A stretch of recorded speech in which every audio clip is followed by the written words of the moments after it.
Spanje. Veliko sem se naučil v koraku in spoznavam nove hobije, recimo lahko branje, ki sem ga srečal šele v koraku in sem vesel, da sem del koraka.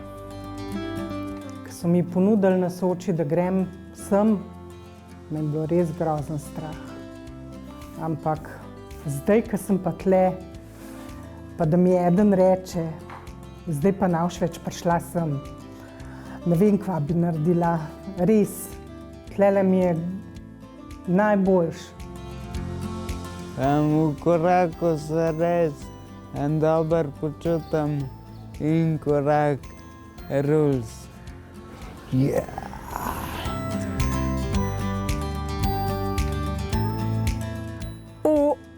Vse!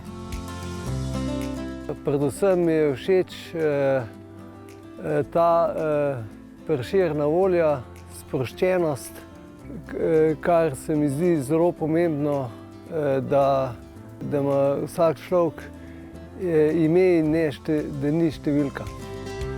Ja, imamo glino, imamo angleščino, imamo voščilence, pol aktivnosti v skupini, razne igre se gremo, ne. Mi je zabavno, ja.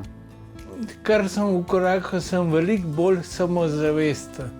Veliko stvari, ki jih prej, ne vem, mi niso na kraj pameti prišle, jih probam. Slikam rada. Rada delam vse vrst teh izdelkov, ker sem tudi zelo dobra slikarka. Sem tudi priznanja že dobila, ročna slikanja. A vsakič se bojim, da mi nič ne vrata, na koncu mi pa tako lepo vrata.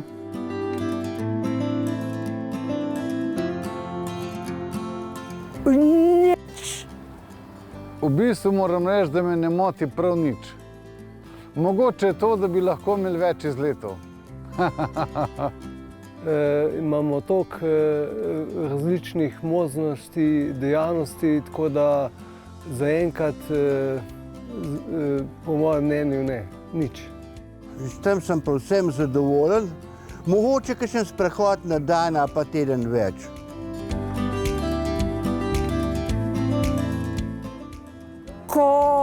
Govoriti.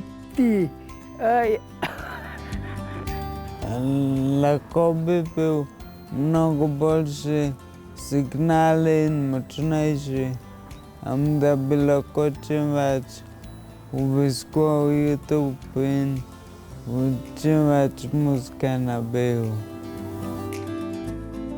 Da gre cajt bolj počasi.